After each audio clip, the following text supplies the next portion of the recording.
I'm Deidre Malone, and you're watching Dialogue with Deidre. I am so excited to have in the studio today someone you've seen, I know, for the last, 2 weeks or so on every major news outlet, talking about her new book. And she is in the Dialogue with Deidre studio right now, Alice Marie Johnson. Welcome to Dialogue with Deidre. Thank you, Deidre. What an honor to be here with such a great woman. Thank you. No, you're the great woman. You are the great woman. Alice, I've started reading the book. I bought my book. I pre-ordered it from Amazon because I wanted to make sure that I got it when it dropped. And so I have it. And I bought one for my mom and a couple of friends. Talk to me about what was the impetus for you writing this book? The impetus was getting not just my story out, but my story is a story of faith, family, love, unwavering hope, fight for survival. I wanted to make sure that my story got out too. I promised the women when I left prison that I would never forget them, that when people see my face, that they will also see their faces too. When they read my story, it's reading their story. Because there are so many others who are just like me, Yes. who are serving draconian sentences. And it's also a story of the miraculous, of how my story came to the attention of two of the most well-known people literally in the world. Right. Kim Kardashian West, who has over 100, I believe it's over 100 million followers. On Twitter? On Instagram. On Instagram. It's something like, I don't want to misquote it, but it's over 120 million, which is a bigger population than some countries. It is. And then the President of the United States, the leader of the free world. Donald Trump. President Trump. For those two to come together and for me to be released because of Kim's advocacy, going to the White House on my behalf, and then getting an audience with the president, it is a story of the miraculous. And also what some of the things that I experienced coming out of prison, and some of the honors that I have received, including a standing ovation at the State of the Union address. Totally bipartisan, because criminal justice reform is not a partisan issue. Right. It's a humanitarian issue. They were celebrating a woman who less than a year before had been looking at the world through prison bars. And now I'm at this, receiving this, a standing ovation. And also I received a great honor on March the 8th at International Women's Day at the United Nations. I was selected as one of 4 women's rights defenders from around the world. I was the only one from North America. The work that I did in prison, Right. fighting for the cause of women, reached the notice of the women of the United Nations. I was sitting there in the company of some of the highest dignitaries in the world on that platform, getting another Alice, round of applause. you've become the face of criminal justice reform Yes. across this Yes. country. I was just talking to a friend who came through the Atlanta airport and saw your face. I mean, you are everywhere. Let's rewind and go back to how this all started, though. You come from a great family out of Yes. Mississippi, Mhm. mother, A family of faith. family of faith. Let's be real clear about Yes, that. Family of faith. And great job at FedEx as a manager, training. Mhm. And then what happened? I lost my job at FedEx, and I made a very bad decision under a lot of stress.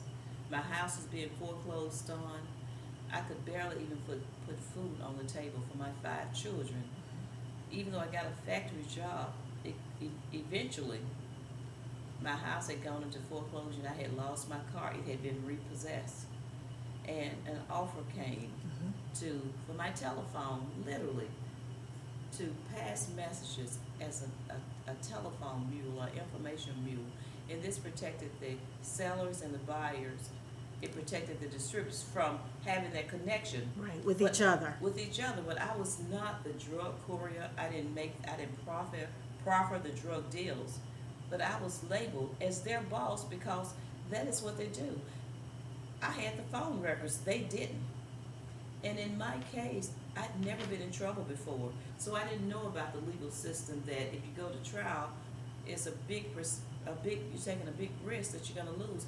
Nor did I know that I was even facing a life sentence because I thought that only the people who had committed the most heinous crimes Right. could even get such a sentence. Murderer, actually a drug Yes. dealer. Well, even that, to an actual drug dealer who is not, there's no violence, Right, no violence, no non-violent. no weapons, no drugs, yet it's called conspiracy. Right. I was basically convicted on the testimony of cooperating witnesses who got lesser sentences who were actually dealing drugs. I'm not saying that I didn't commit a crime Right. by even having any part, and I've regretted that so much, but to take my life, I received a life plus 25-year sentence. I'd never been in trouble in my life. I had been what was considered an outstanding citizen. And for those 21 years, your sisters, your family, My family they've was been with me, and they've been fighting the fighting whole for you. time. Not only my sisters, I had community leaders here in Memphis who were fighting for me. Over 270,000 people signed a petition begging for my clemency to be granted for me. My warden wrote a letter, my captain, my case manager, my employer, other staff member, the women who I was in prison with became advocates fighting for me to be saved while they're locked up. Right. So that should tell you something of the impact that I had on their lives, that while they're locked up, they take the time and their precious stamps to write letters begging for my release because of the impact that I had on their life. It became my personal motto that if you can do good, do it. And I did everything that I could, not because I thought anyone was watching me, Right. but because it was the right thing to do. I impacted where I was for good, impacted lives in a place where my life was told that was taken. I was taken, my life was taken from me right here in Memphis, Tennessee. Right. The place where Martin Luther King's life was taken from him. And I'm not comparing myself to Martin Luther King, but Martin Luther King became a part of a big movement. And I have now become a part of a big movement, the movement for criminal justice reform. And tonight I'll be speaking at the Civil Rights Museum. Right. 6 o'clock. 6 Yes, o'clock. at 6 o'clock tonight at the very place where Martin Luther King lost his life. I was talking to my friend because I had not RSVP'd, and she told me, she said, Deidre, it is packed. The Hyde Hall is packed. The theater is packed. And people are still calling, trying to get in to hear you.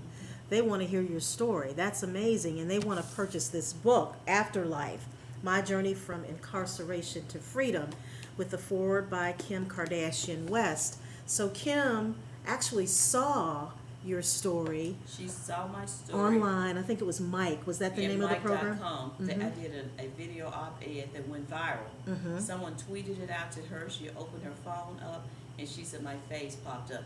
But the other miracle of that is that the person who saw me, I was speaking at a YouTube summit on criminal justice reform, and he said he was late for the meeting, but when he walked in, my face was coming up on the screen.